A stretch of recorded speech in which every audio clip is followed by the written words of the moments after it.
Okay, so as you guys know, I am reading a book called Emotional Intelligence, and I am on the section called How to Develop Empathy in Your Everyday Life. So if you are not an empathetic person, then this section is for you. It's gearing towards ways to help you be empathetic. Why do you want to be more empathetic? Because humans tend to be self-absorbed. Okay, we like to talk about us, we like to talk about our lives, what we like, what we enjoy, what we do, blah blah, etc. In order to be more emotionally intelligent, we need to think of other people, right? And empathy, which is the section that we're covering currently, needs and calls for that, right? So if you're not empathetic, then this is a section that's covering a tip where you can be more empathetic. Okay, so tip number one: listen more than you talk. The famous saying, you have two ears and one mouth, so you can listen twice as much than you speak, it explains that in a nutshell. Enjoy talking about ourselves and our lives, etc. But being learning and practicing being empathetic towards other people, we need to be able to allow them to speak so that we can listen and we can hear their feelings and their thoughts and perspectives in a conversation towards whatever that topic or subject is at hand. At the end of the day, a conversation is not just from one person.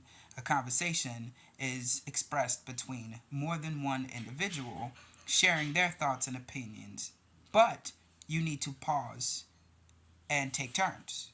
So you're not the only one that's the center of attention speaking. You hence pause and let them, someone else, whoever else is in on a conversation, express their thoughts and opinions and perspectives, and you pause. Now this sounds like listening one on one, right? We have conversations on a day to day, but pay attention. How much are you actually listening? Are you doing most of the talking? Right? We have podcasts today, we have solo channels and things like that where paying attention and how you behave during a conversation tells you all you need to know, right? Are you pausing? Are you nodding your head? Are you responding in a way that tells that listener that you're actually listening and you're engaging on a conversation? Like, just again, one on one. So, back to the basics of a conversation. Actively listening is putting all distractions aside and actually caring about what that person has to say.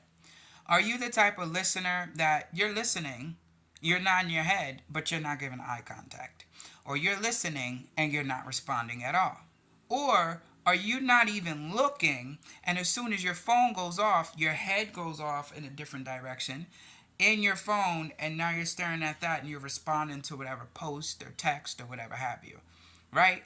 That can make the person that is speaking feel like they're uncared for, right? They don't feel important at the moment. So if you are listening to a person that is unloading whatever it is that they're going through or whatever have you, and they're in emotional distress or something like that, and your phone goes off and you pick up your phone and you're responding to whatever, you're telling that person, yeah, you might say, yeah, I'm listening.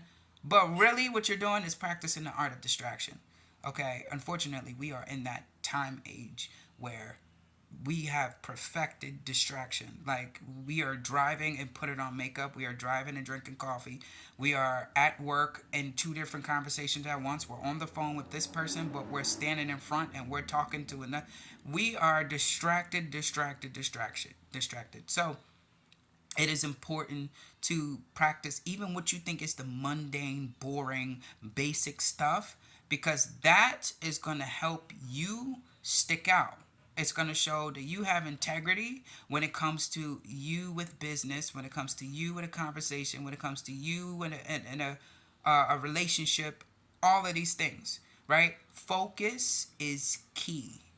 But because we're in the time age that we are, where distraction is so much louder, we need to focus on the basic stuff, and that can help you with being emotionally intelligent.